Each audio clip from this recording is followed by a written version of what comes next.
힐링가족 여러분 안녕하세요. 오늘 증시가 코스피와 코스닥은 다시 올랐습니다. 반면에 삼성전자는 어제에 이어서 오늘도 또 하락을 했습니다. 삼성전자와 우선주는 하락을 하고 또 2차전지주 LG화학이 드디어 종가 기준으로 오늘 3.95% 올라서 100만원, 정확히 100만원을 딱 안착을 했습니다. 삼성 SDI도 75만 4천원 많이 올랐네요. 반면에 SK이노베이션만 떨어졌어요. 트로이카죠. 2차전지주 배터리주의 세 종목 트로이카입니다. 삼성 SDI와 LG화학은 올랐는데 SK이노베이션만 떨어졌어요. 또 2차전지 ETF 타이거 KRX 또 코덱스 2차전지 다 올랐습니다. 타이거 탑템도 함께 조금 올랐습니다. 연금저축계좌 물어보는 사람들이 많이 있어요. 세금 문제. 전에도 제가 영상에 몇 번 올려드렸었습니다. 다시 말씀을 드리지만 국내에 투자하는 ETF는 15.4%의 세금이 없습니다. 그리고 종목으로 말씀드린다면 타이거 탑10, 코덱스 2차전지, 타이거 KRX 이러한 종목들은 국내 상장되어 있는 종목들입니다.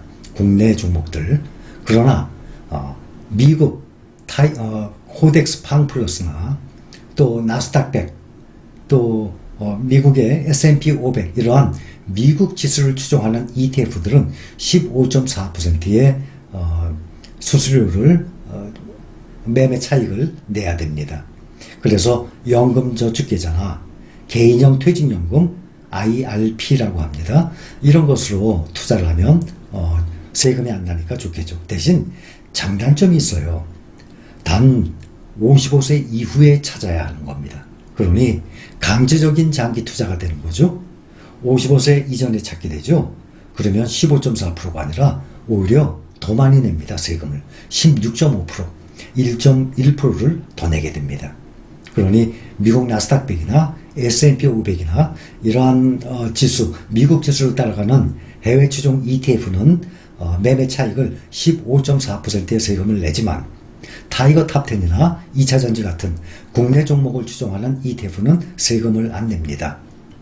그렇기 때문에 이러한 종목들은 굳이 개인형 퇴직연금이나 연금저축계좌 살 이유가 없어요. 어차피 세금 안 내니까. 그러나 미국을 추종하는 나스닥 100이나 S&P 500이나 팡플러스 같은 경우는 세금을 내기 때문에 연금저축계좌로 하게 되면 이자가 안 나니 수수료 안 나가니까 괜찮죠. 그러나 중도 해지하게 되면 세금을 더 냅니다. 또 하나는 55세 이후에만 찾아야 되는데 그것도 일시불로 찾을 수가 없고 연금식으로 매달 일정 금액을 찾아야만 됩니다. 그러니 이렇게 투자를 해놨다가 내가 집을 사기 위해서라든지 자녀 결혼이라든지 이렇게 목돈이 필요할 때는 목돈으로 뺄 수가 없는 그러한 또 조건들이 있어요. 그러니까 그런 것을 다 감안을 하시기 바랍니다. 삼성전자뿐만이 아니죠. 이 탑 클래스에 있는 우량주들이 올라도 정말 급격히 올랐습니다. 12월 30일 마감 때 삼성전자가 81,000원이었었어요. 꽤 많이 오른 상태로 마감했죠. 기억하시죠? 그런데 연초에 개인 투자자들이 갑자기 몰려서 수조 원씩, 그것도 가장 많이 몰린 종목이 삼성전자 아닙니까?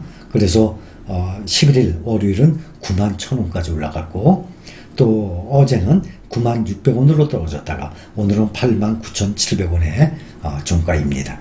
그런데 이 89,700원도 계산 한번 해보시면 12월 30일 81,000원에서 89,700원 단 며칠 만에 11% 정도가 오른 것입니다. 이 정도면 며칠 만에 10% 이상 올랐다면 상당히 많이 올랐죠. 은행 이자 거의 안 나갑니다. 여기 나온 거 도표 보면은 K뱅크라고 있어요. 세전 금리가 1.3% 나옵니다. 세전 금리. 그러면 세금 15.4% 또 빼야죠. 그러니까 이익 난 거에서 15.3%, 15.4%입니다. 수협, 기업은행, 광주은행, 전북은행, 또 제1은행, 시티은행 이런 데가 1%가 조금 넘습니다. 여기 보면 은행의 대장주자 그러죠. 국민은행, 신한은행은 나와 있지가 않습니다. 보통 0. 몇 %예요. 또 세금까지 빼고 난 다음에 실제 이자 지급률은 0. 몇 %예요. 1%가 채 안 됩니다. 그렇기 때문에 이 많은 돈들이 계속 증시로 들어오고 있습니다. 은행에 12월 정기예금, 1년 동안의 정기예금 평균 금리가 0.84%입니다. 평균. 연초보다 0.51%가 또 하락이 됐어요. 평균 금리 0.84도 여기서 이자, 배당금, 소득세를 또 빼야 되죠. 그래서 보면 지금 많은 사람들이 주식 매입을 하고 있는데 여기 표가 나왔어요. 20세 이상, 30세, 40세, 50세, 60세 이상 다 삼성전자죠. 20대만 코덱스 레버리지, 인버스 레버리지는 좀 도박 성향이 있고 투기 성향이 있습니다. 이것은 가급적 투자하지 말라고 말씀드렸어요. 20대 젊은이들은 코덱스 레버리지가 1등이고 삼성전자가 2등이에요. 매수한 것이. 그 이외에는 모든 연령대에서 삼성전자를 가장 많이 매수를 했습니다. 또한 보이는 것이 현대차 많이 매수했죠. 삼성전자와 현대차, 또 코덱스 레버리지 이렇게 세 가지를 많이들 매수했습니다. 그래서 연초에 갑자기 삼성전자가 이렇게 많이 오르게 된 것입니다. 여기 하나 보시면 재밌는 게 하나 나왔어요. 이거 보면 월가 미국에 고평가돼 있다 나왔어요. 테슬라처럼 위험한 주식 62개 종목 주의하고 나왔습니다. 이게 언젠가 하면 작년 9월 8일자입니다. 이날 테슬라가 떨어졌어요. 주가가 떨어지니까 이러한 뉴스들이 나오는 것입니다. 그래서 주식시장에는 주가가 떨어지면 지금부터 폭락한다는 그러한 뉴스들이 계속 납니다. 자, 9월 8일자입니다. 여기 보시면 표를 한번 여기 보시면은 또 7일 현지 시간 9월 7일이에요. 마켓 워치에 따르면 팩트셋에서 조사한 37명의 월가 애널리스트 가운데, 그러면 세계적인 애널리스트들이에요. 주식 전문가들입니다. 미국의 월가에 있으면 테슬라에 대해서 8명만이 매수 등급을 냈으며 11명은 매도에 해당하는 평가를 했다. 이들 분석가의 평균 목표 가격은 284달러래요. 이 분석가들, 세계적인 실력가들입니다. 목표 가격이 284달러라 그랬습니다. 9월 초에. 그런데 제가 도표를 보여드리겠습니다. 과연 얼마일까? 9월 8일 뉴스에 나왔을 때 보면 330달러로 떨어졌죠? 그런데 330달러가 아니라 이 분석가들의 평균 목표가가 284달러라고 합니다. 그러니 여기서부터 더 많이 떨어져야 되는 거죠? 지금보다도 36%가 떨어져야 된다는 얘기예요. 그런데 지금 현재 얼마입니까? 849달러. 이 그래프를 보면 9월 8일이 가장 저점이었었어요. 그때부터 전문가들도 지금부터 36%가 더 떨어져야 정상이라고 그러고 280달러대가 와야 된다 그랬는데 지금 849달러로 몇 달 만에 치솟 났습니다. 그러면 세계적인 월가의 분석가들이 다 틀린 거네요. 틀려도 보통 틀린 것이 아닙니다. 280달러가 정상이라고 그랬는데 849달러까지 올라갔습니다. 그것도 몇 년이 아니에요. 단 몇 달 만에. 이것이 바로 제가 드리고 싶은 이유가 주식시장이에요. 아무리 전문가라 그래도 주식의 향방을 가늠을 할 수가 없어요. 우리나라의 유명한 애널리스트들도 계시지만 미국에 있는 애널리스트는 정말 세계적으로 인정받는 유능한 사람들이 월가에 많이 모여 있습니다. 그런데 이 사람들이 9월 초에 테슬라가 떨어지니까 다들 앞으로 더 떨어질 것이라고 예상을 했어요. 그 전문가들도.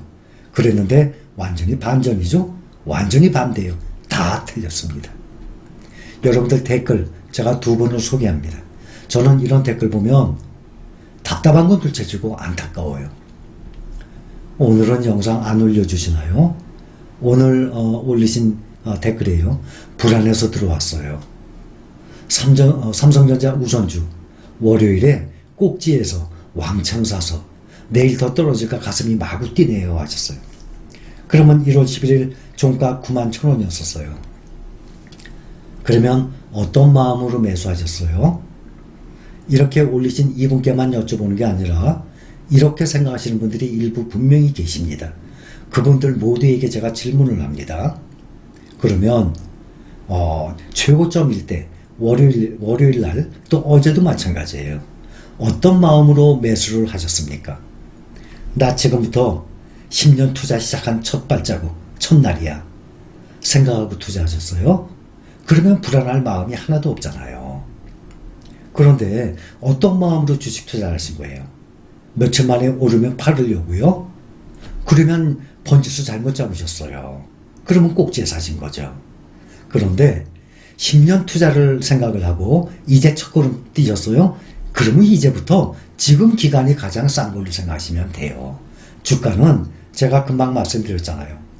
테슬라 주가가 떨어지니까 세계적인 애널리스트들도 더 떨어질 거라고, 지금부터 36%가 더 떨어질 거라고 그랬는데 몇 배가 튀어 올랐어요.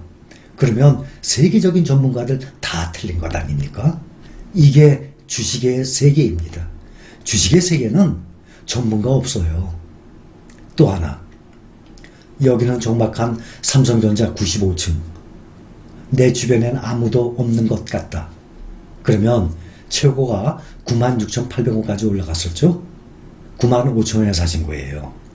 구조대가 당연히 올 거라 굳게 믿고 기다렸건만 2일째 아무런 소식도 없고 이젠 버틸 기력도 없다.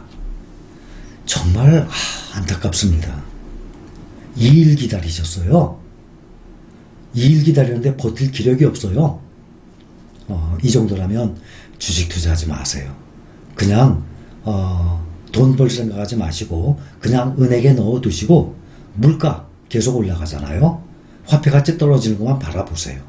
저는 정말 답답합니다. 제가 그동안 얼마나 많은 말씀을 드렸어요. 그럼 주식을 왜 사셨어요? 2일 기다렸는데 버틸 기력이 없어요? 정말 주식 투자할 자격이 없는 분입니다. 이제 희망은 점점 사라져가고 차라리 그냥 뛰어내려서 이 고통을 끝내고 싶은 충동이 점점 커져간다. 1년 하셨어요? 왜 이러세요? 이런 사람들 없었으면 좋겠어요. 우리 실린 가족은 장기 투자하는 사람들이에요. 오늘 사셨어요? 어제 사셨어요? 이제부터 10년이 기본입니다. 너무 길어요? 그러면 적어도 5년입니다. 그런 마음으로 주식 매수하세요.